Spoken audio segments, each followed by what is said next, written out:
오늘의 성경 인물은 20번째 솔로몬입니다. 지난주는 이제 다윗을 했죠. 솔로몬은 다윗의 아들입니다. 이 밧세바를 통해서 낳은 아들이 바로 이 솔로몬입니다. 밧세바가 낳은 첫 번째 아들은 죽었어요. 이제 두 번째 낳은 아들이 이 바로 솔로몬인데, 이 성경의 인물 중에 이 솔로몬에 대해서 이 평가를 할 때 아주 극과 극으로 그렇게 나뉘는 그런 인물이 아마 이 솔로몬 외에는 없을 것 같습니다. 그래서 요즘 유행하는 말로 호불호가 갈린다 그럴 수 있을까요? 그러니까 솔로몬에서 대단한 왕이라고 평가하는가 하면 반대로 아주 그렇지 못한 그런 두 개의 모습을 가지고 있는 게 이 솔로몬 왕입니다. 솔로몬은 잘 아는 바와 같이 지혜의 왕으로 우리가 잘 알려져 있습니다. 그래서 지혜롭게 재판도 잘했고요. 활발한 무역으로 나라를 아주 부강하게 만들었습니다. 또 다른 나라와 아주 외교 정책도 잘 펴서 외세의 침입도 없었습니다. 그의 지혜를 동원해서 책을 썼는데, 그것이 우리가 잘 아는 이제 잠언, 그리고 전도서, 사랑하는 여인, 술라미 여인에 대한 그 사랑의 노래를 쓴 아가가 있고요. 무엇보다도 가장 큰 업적은 솔로몬이 하나님의 성전을 건축했다는 것입니다. 이것이 솔로몬의 가장 큰 업적 중에 하나가 될 거예요. 그런데 반면에요, 많은 실책들도 있었습니다. 너무 많은 세금을 걷고요, 백성들에게 노역을 시키다 보니까 백성들이 너무 힘들었습니다.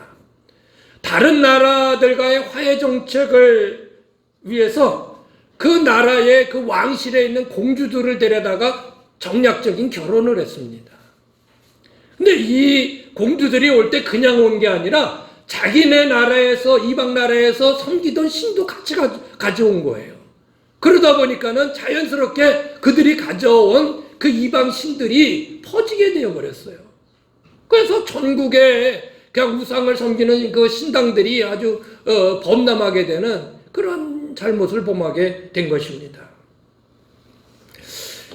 성경은요, 아주 재밌는 기록을 하고 있는데, 열왕기상 10장에는 얼마나 솔로몬이 대단한 영화를 누리고 대단한 사람인가에 대한 기록을 쭉 10장에 해주고 있습니다. 그런데 그 바로 뒷장인 11장에는 그가 하나님 앞에 얼마나 범죄했나를 또 기록해주고 있어요. 그래서 이렇게 이제 호불호가 갈린다, 그렇게 얘기를 할 수 있는 것 같습니다. 자, 여러분 오늘 읽은 말씀 중에 솔로몬이 잘못한 건 몇 구절 한번 다시 한번 살펴보시죠. 자, 한번 읽어볼까요? 솔로몬이 시작. 솔로몬이 여호와의 눈앞에서 악을 행하여 그의 아버지 다윗의 여호와를 온전히 따른 같이 따르지 아니하고, 다윗이 하나님을 따랐던 것 같이 온전히 솔로몬은 따르지 못했다는 거예요. 모압에 가증한 금오스를 위하여 예루살렘 앞 산에 산당을 지었고, 그러니까 이방신을 섬기는 산당을 세상에 예루살렘 그 바로 앞에다가 세웠다는 것입니다. 성전에 많이 보이는 그 앞쪽으로요. 자, 계속 읽을까요? 시작. 또 암몬 자손의 가증한 몰록을 위하여 그와 같이 하였으며, 오늘 읽은 말씀에 그렇게 기록하고 있습니다. 이런 솔로몬의 죄는 급기야 그의 아들 때에서요, 나라가 둘로 갈라지고 맙니다. 결국 솔로몬의 그 죄로 인해서 이렇게 되는 것이에요. 그래서 오늘은 성경의 인물 솔로몬을 통해서 이런 여러 가지 내용을 같이 보면서 우리에게 주시는 교훈이 무엇인가 한번 같이 나누도록 하겠습니다. 첫 번째는 뭘까요? 읽어보실까요? 시작. 성전에 항상 계신 하나님. 그것은 뭐냐면 솔로몬의 가장 큰 업적은 하나님의 성전을 건축했습니다. 사실 성전 건축은요, 다윗이 하고 싶었어요. 하나님이 그것을 안 된다고 하셨습니다. 너는 너무 많은 전쟁을 해서 너는 안 된대. 내 아들에게 성전을 짓도록 해라. 그래가지고 그 아들 솔로몬이 성전을 짓게 된 거예요. 다윗은 다만 그 모든 성전을 지을 수 있는 재료들이라든지 자금이라든지 이런 것을 아주 많이 확보를 해주고, 그의 아들 솔로몬이 이제 7년 동안이나 해서 성전을 건축하게 되는 것입니다.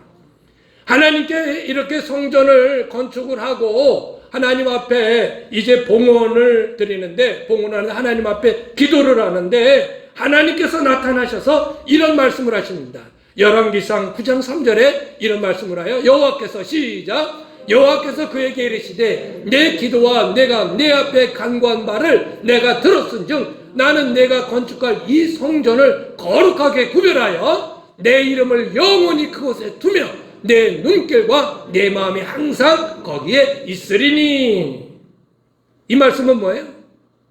내가 건축한 성전 안에 항상 내가 거하여 주겠다, 임재해 주겠다고 하나님이 약속해 주신 것입니다. 성전은 거룩하신 하나님이 계시는 곳의 상징입니다. 이런 성전을 마련했다는 것은 내 삶의 중심으로 살겠다고 하는 신앙적 고백이 담겨 있는 것입니다. 그래서 성전을 건축했다는 이 솔로몬의 이 행위는 아주 귀한 행위죠. 여러분, 오늘날 성전은 무엇인가요? 우리가 예배하는 교회가 성전의 개념을 그대로 이어받은 부분들이 있습니다. 물론 오늘날의 교회와 옛 성전에는 어떤 차이들이 있지만 그러나 근본적인 그 개념은 그대로 이어받고 있다는 것입니다. 우리가 예배할 때에 하나님께서 이 자리에 임재해 주시는 것입니다. 그러면 하나님은 성전에만 계실까요? 교회에만 계실까요? 바로 이런 생각이 이스라엘 백성들의 잘못된 인식이었습니다. 이스라엘 백성들은요, 솔로몬의 성전을 아주 큼지막하게 멋지게 지어놓고요, 거기에 하나님을 모시고 사는 것처럼 생각을 하는 거예요. 그래서 나라가 나중에는 망해서 그들이 여기저기 흩어져 디아스포라가 돼서 흩어져 사는데, 그럼에도 불구하고 그들이 항상 기도할 때는 예루살렘 성전을 향해서 기도합니다. 왜? 그곳에 하나님이 계시다고 생각했기 때문에. 그런데 이런 것들이 하나님은 성전 안에만 계신 것으로 그들이 잘못 생각한 것입니다. 여러분, 우리도 마찬가지입니다. 하나님이 성전 안에만 계십니까? 이 교회 안에만 계십니까? 그렇지 않습니다. 그렇지 않아요. 그래서 하나님께서는 이 신약시대 때 이 성전의 개념을 무너뜨리시는 거예요. 그래서 예수님이 이제 십자가에서 죽으실 때 성전의 휘장이 위에서 밑으로 쫙 갈라지는 거예요. 성전의 이제까지의 그 개념문을 하나님께서는 이제 무너뜨리시는 것입니다. 그러면 무엇일까요? 성전은 어디 있을까요?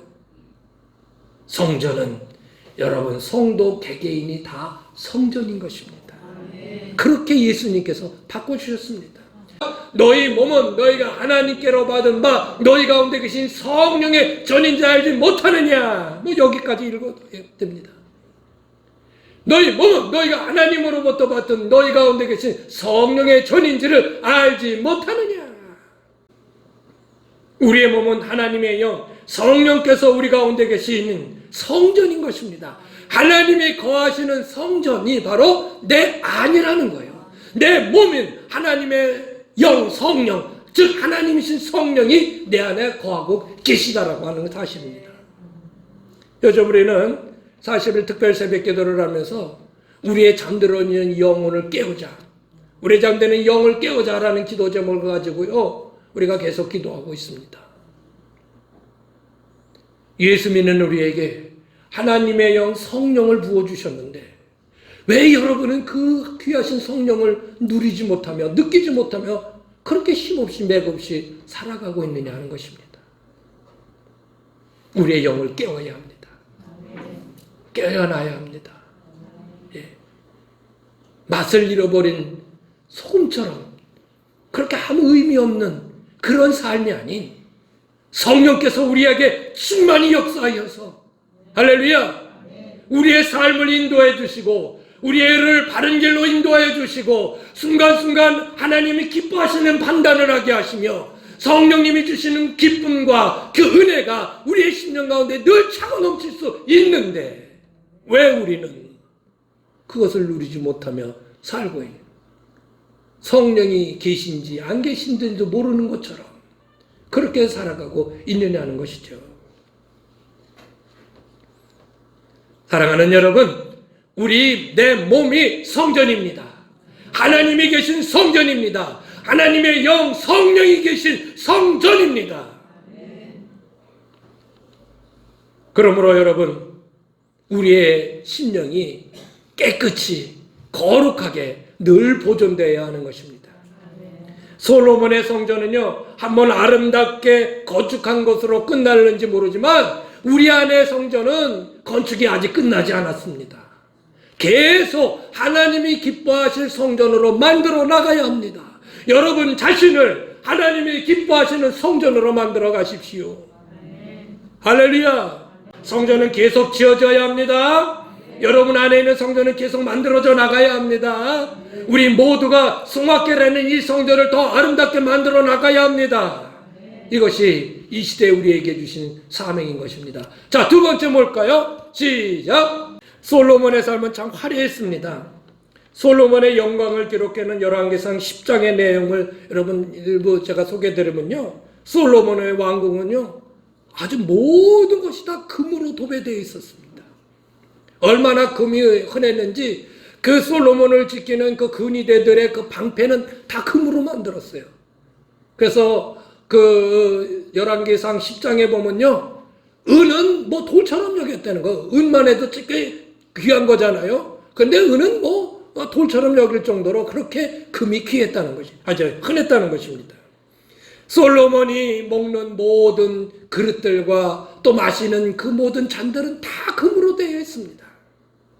그래서 그런 금과 각종 보물이 그냥 그 왕궁에 가득가득 차 있는 거예요. 코끼리의 상아로 자신이 앉은 보좌를 만들었고요. 매일 연회를 열어서 기름지고 다양한 음식들과 술을 즐겼고요. 또 애굽 왕의 딸을 데려다가 공주를 데려다가 결혼을 했고요. 또 다른 이방 나라의 그 공주를 데려다가 결혼을 했어요. 그뿐이 아닙니다. 후궁과 첩이 세상에 1000명이나 됐어요. 1000명. 참 대단하죠. 이런 화려한 삶을 살았던 솔로몬이요, 그의 말년에 책 한 권을 썼는데 그게 바로 전도서예요. 근데 전도서에 그 처음 부분에 솔로몬이 그 책을 쓰면서 아주 특이한 서론을 기록하고 있는데 여러분 한번 읽어보세요. 자, 시작. 전도자가 이르되 헛되고 헛되며 헛되고 헛되니 모든 것이 헛되도다. 해 아래서 수고하는 모든 수고가 사람의 무엇이 유익한가? 헛되다는 거예요. 이렇게 시작한 이 전도서는요, 그 뒤로 계속해서 그의 모든 영광들, 권력과 재물과 쾌락과 즐거움, 그의 지혜로 연구했던 모든 것들을 나열하면서 그런 것들이 무슨 의미가 있는가 하고 계속 이어가고 있습니다. 그러니까 솔로몬처럼 모든 것을 다 누리며 사는 사람이나 그렇지 못한 평범한 사람이나 아니 그 이하의 사람이나 결국은 다 매한가지다. 솔로몬이 대단한 영광을 누리고 그렇게 화려한 삶을 살았다고 해서 뭐 특이하지 않다. 그런 사람이나 평범한 사람이나 다 똑같다. 다 똑같다.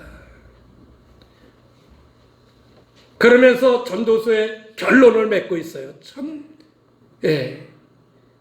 맨 끝에 전도서 12장에 이렇게 끝을 맺는데요. 우리 한 절 한 절 보실까요? 시작. 일의 결국을 다 들었으니, 그러니까 일의 모든 결국을 내가 다 따져봤다는 거예요. 그랬는데 계속해서 하나님을 시작. 하나님을 경외하고 그의 명령을 지킬지어다. 하나님을 경외하고 그 명령을 지켜라. 그리고 이것이 시작. 이것이 모든 사람의 본분이니라.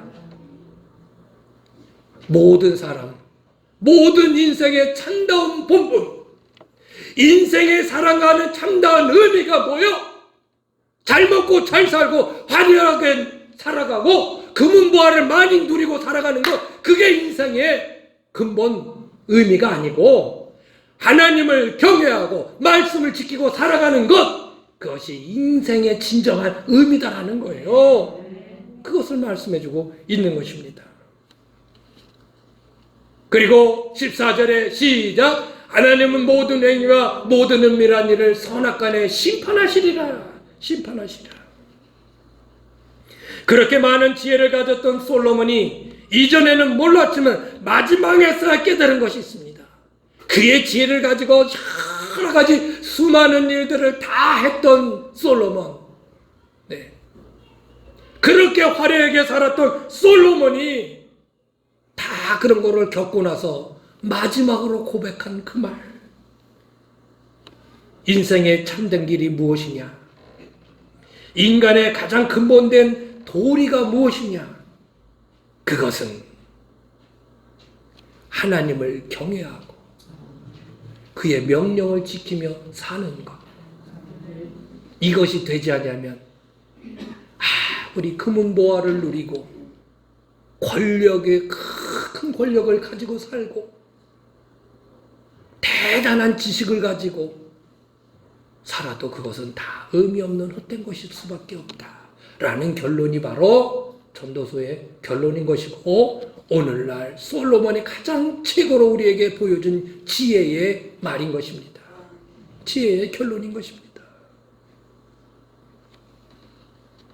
여러분, 가장 최고의 지혜를 가졌던 솔로몬이 모든 것을 누려봤지만 결국 마지막 고백은 그런 거, 그거보다도 더 중요한 거, 하나님을 경외하고 그 명령을 준행하며 살아야 그런 것들도 의미가 있다는 거예요. 근데 세상 사람들 어때요? 그런 것은 다 잘라버리고 하나님을 경외하고 말씀을 순종하며 살아가는 건 다 제껴버리고 그저 권력이 좋다, 돈이 좋다, 금이 좋다, 지식을 많이 쌓아야 된다, 거기에 매여 살아가고 있잖아요. 아마도 세상 사람들은요, 솔로몬에 대해서 최고의 성공자라고 말할지도 몰라요. 그가 원하고 하고 싶었던 것은 다 했으니까요. 참 멋지게 살았다, 그렇게 부러움의 대상일지도 몰라요. 그러나 성경은 그렇게 그를 성공한 사람으로 말씀하고 있지 않다는 것입니다. 여러분, 우리의 인생은 모두 하나님의 심판대 앞에 서게 될 것입니다. 우리가 얼마나 참되게 살았는가를 판단하실 그때에 하나님은 일일이 판단하실 것인데, 근데 그 판단의 기준은 얼마나 하나님을 경외하며 그 말씀대로 살았느냐, 그것이 판단의 기준이지, 네가 대통령을 했느냐, 네가 장관을 했느냐, 네 권력이 얼마나 높았느냐, 네가 얼마나 돈을 많이 가지고 살았느냐, 똥똥거리고 살았느냐, 얼마나 많이 배우느냐, 가방 끼우니 기냐 적냐, 이게 판단의 기준이 아니요. 아니요. 시골에 살았느냐, 도시에 살았느냐, 저 깊은 산속에 아무것도 뭐 별거 없는 그런 곳에 살았느냐, 하나님이 그거 물어보시지 않아요. 무엇을 물어보셔요? 너에게 준 인생의 가장 귀한 참된 의미인 하나님을 경외하고 그의 명령을 지키며 살았니? 그의 말씀에 따라 살았니? 이것만 물어보시는 거예요.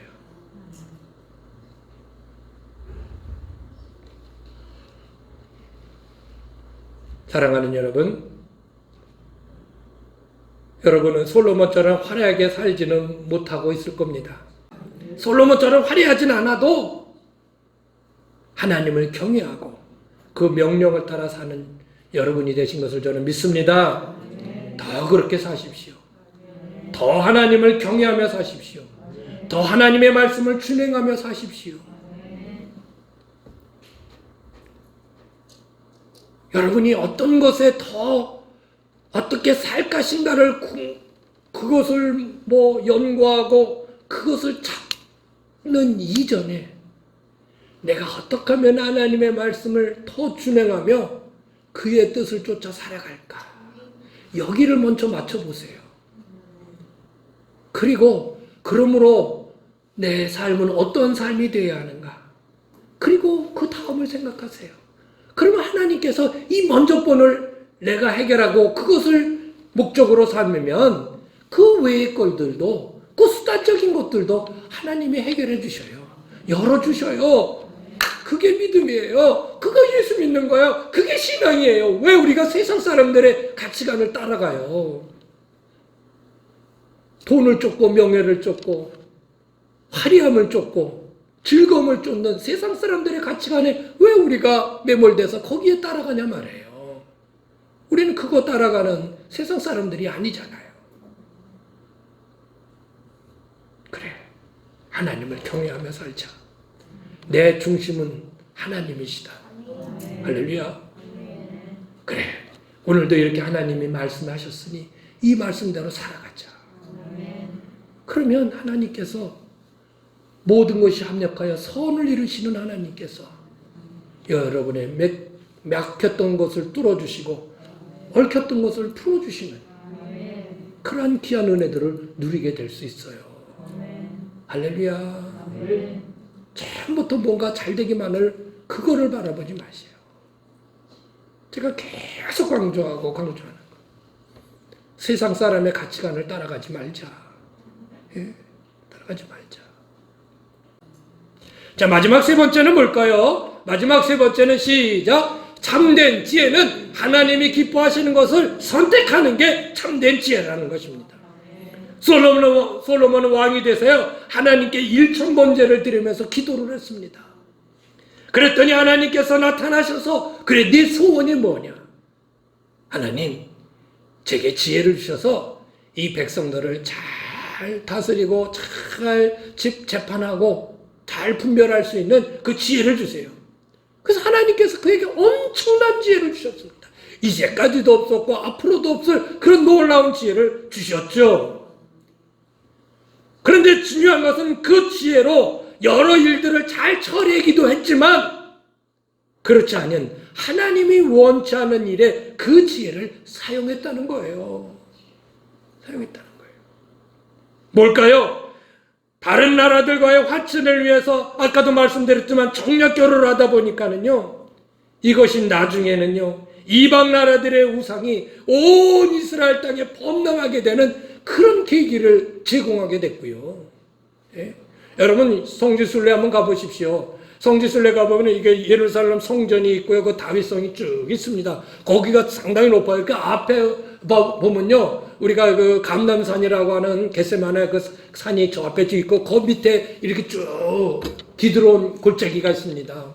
기드론 골짜기에 보면요, 예전엔 거기 다 우상을 섬기는 산당이 있었다는 거예요. 예? 심지어는 자기의 아들까지도 불에 태워서 제물로 바치는 그런 신을 섬기는 그런 각종 이방 신들의 모든 산당 제단들이 거기에 쫙 있었다는 것입니다. 누구 때문에 그래요? 솔로몬 때문에. 이전까지 이스라엘 나라에 이런 신들이 없었습니다. 솔로몬은요, 머리를 써서 지혜로 구리 재련소를 만들었고요, 또 그 다음에 배를 만드는 조선소를 만들어서 아주 활발하게 무역을 했습니다. 그래가지고 많은 돈을 가져왔어요. 많은 황금들을 외국으로부터 가져왔습니다. 근데 그게 어디 있었습니까? 자기의 왕궁을 꾸미고 그의 창고에 쌓는 일, 자기를 위해서 그 모든 황금을 그저 모아놨던 것입니다. 전국에 요새를 만들고요, 특수군대를 양성하고 외교관 관계도 아주 수월했고요. 그런데 어떻습니까? 백성들은 너무나 많은 세금을 걷고 너무나 많은 노역 때문에 그 모든 피로도가 이만저만이 아니었어요. 그래가지고요, 솔로몬의 아들 르호보암이 왕이 됐을 때 백성들이 나와서 요청을 했어요. 당신의 아버지가 우리를 너무나 이렇게 힘들게 했으니 우리를 좀 이번엔 좀 편하게 해주세요. 솔로몬이 죽은 후에 그 아들 왕이 됐을 때 그렇게 요청을 한 거예요. 그랬더니 그 말을 무시해버리고, 나는 내 아버지의 부왕보다 내가 더 강력하게 너희를 다스리리라. 그러니까 그러면 우리가 여기서 더 기대할 게 뭐 있냐? 갈라지자. 그래가지고 나라가 그냥 쫙 갈라져 버린 거예요. 예. 그래서 북이스라엘과 남유다라는 나라로 갈리게 됐죠. 근데 솔로몬 왕이 이후 세대들에게 실패한 왕으로 기록되어지는 이유는요, 그렇게 뛰어난 지혜를 하나님이 기뻐하시는 쪽으로 사용하지 못했다는 거예요. 하나님이 기뻐하시는 곳에 그의 지혜를 사용해야 되는데 그렇지 못했다. 그게 실패의 원인인 것입니다. 그래서 그랬는지 솔로몬은 그의 말년에 하나님을 경외하고 말씀대로 사는 것이 최고라고 그렇게 고백했던 것입니다. 여러분, 우리가 가지고 있는 아무리 큰 지혜라도 그것이 하나님의 뜻에 맡겨 사용되지 않으면 무슨 의미가 있습니까? 우리가 가지고 있는 지식이, 우리가 가지고 있는 재능이, 재주가 아무리 뛰어나도, 아무리 많은 지식을 내 안에 품고 있어도 하나님이 기뻐하시는 일에 그게 사용되지 않으면 세상 사람들과 뭐가 다릅니까? 하나님이 그것에 무슨 의미, 하나님 앞에 그게 무슨 의미가 있습니까? 우리의 모든 지식, 우리의 모든 지혜, 우리의 모든 재주들은 하나님이 기뻐하시는 일에 쓰여질 때 그것이 의미가 있는 것입니다. 제가 사도 바울을 많이 예로 들잖아요. 그는 엄청난 지식이 있었고요. 많이 배웠고요. 권력도 있었고요. 모든 것을 거의 다 가졌다고 할 정도로 그렇게 많이 가진 사람이었습니다. 그걸 가지고 이렇게 자랑하고 저렇게 자랑했던 사람입니다. 그런데 예수님을 만나고 보니까 그게 아무것도 아니구나. 더 중요한 게 있구나. 그리고 그것을 배설물처럼 여겼다라는 것이죠. 그랬더니 하나님이 오히려 그렇게 배설물처럼 여겨버린 그 바울이 가지고 있는 지식, 바울이 가지고 있는 모든 재능들, 이런 것을 다 쓰셔서 성경에 13권을 쓰게 하셨고, 또 여기저기 복음을 증거하는데 아주 유용하게 헬라어를 사용하는 이들에게는 헬라어로 그들에게 복음을 전했고, 히브리어를 사용하는 그들에게는 히브리 말로 그들에게 복음을 전했고, 로마의 시민권을 가지고 있어서 적당히 필요할 때는 로마의 시민권을 또 사용했고, 지식과 철학이 많은 그 아테네에서는, 그리스 철학이 주류를 이루는 아테네에 가서는 그들에게 지식적으로 예수님을, 철학적으로 예수님을 설명했고, 다 쓰시는 거예요. 근데 이게 최고라고 생각하고 하나님을 경외하지도 아니하고 하나님을 따르지 아니했던 바울이었을 때는 그는 아무런 하나님이 쳐다보지도 않으셨어요. 그리고 예수님을 만난 이후에 그것을 버리니까 우리 주님이 쓰시더라는 것이죠. 사랑하는 여러분, 그러므로 우리의 모든 가진 것들이 아무리 하찮은 것이라도, 또 대단한 것이라 할지라도 그것이 주님의 손에 들려지고, 할렐루야, 주님을 위해서 쓰여진다면 오병이의 역사가 나타나는 것입니다. 돌 하나 가지고도 거인 골리앗을 쓰러뜨릴 수 있는 것입니다. 어떻게 사용되느냐가 중요한 것이죠. 내가 가지고 있으면 그저 짬돌 하나 뺏기는 안 돼요. 내가 가지고 있으면 그저 보리떡 5개와 물고기 2마리 뺏기는 안 돼요. 내가 하려면 물속에 그냥 꼬르륵 가라앉히고 말아요. 그러나 주님이 함께 하시면 물 위를 걸을 수 있고, 할렐루야. 솔로몬을 통해 우리에게 주신 마지막 교훈이 무엇입니까? 지혜는 하나님이 기뻐하시는 일에 사용되어야 진정한 의미가 있다. 그래서 잠언서에 지혜의 근본은 하나님을 경외하는 것이다. 그렇게 쓴 거예요. 여러분이 가지고 있는 것, 우리 주님 앞에 쓰임받기를 원합니다. 주님이 기뻐하시는 일에 요거 작은 거 가지고 제가 이걸 뭐 했어요. 그러나 아니에요. 그렇잖아요. 여러분 마음이 더 중요한 것이에요. 그렇게 주님 앞에 쓰임받는 여러분 모두가 되시길 주의 이름으로 축원합니다. 말씀을 마치겠습니다. 오늘 성경의 인물 솔로몬을 통해서 우리에게 중요한 교훈을 주셨습니다. 솔로몬의 성전 건축을 통해 하나님이 약속하신 항상 그곳에 거해 주시겠다는 약속, 솔로몬을 통해서, 솔로몬의 성전 건축을 통해서 약속해 주셨는데, 오늘날 그 성전이 바로 여러분 자신이라는 거예요. 그리고 이 교회라는 거예요. 그리고 여러분 자신 안에, 이 교회 안에 하나님이 영원히 거해 주시겠다. 할렐루야. 두 번째는 뭡니까? 인생을 살아가는 최고의 참다운 의미, 참다운 인생의 본분 무엇일까요? 뭐 잘 살고 뭐 화려하게 살고 많이 누리고 살아가는 그것이 인생의 근본 의미가 아니고 하나님을 경외하고 그 명령을 따라 사는 것, 이것이 최고의 인생을 사는 그런 길인 것입니다.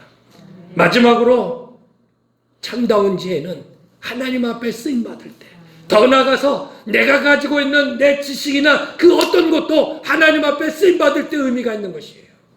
나만 잘 먹고 잘 살고 누리려고 해서는 그 의미 없어요. 의미 없어요. 하나님 앞에 쓰여질 때 진정한 의미 있는 것이 되는 줄 믿습니다. 오늘 솔로몬을 통해 주신 이 교훈을 여러분 마음에 잘 새겨서 솔로몬처럼 실패한 지혜자가 되지 마시고요, 참된 지혜자의 삶을 사시는 여러분 모두가 되시기를 주의 이름으로 축원합니다.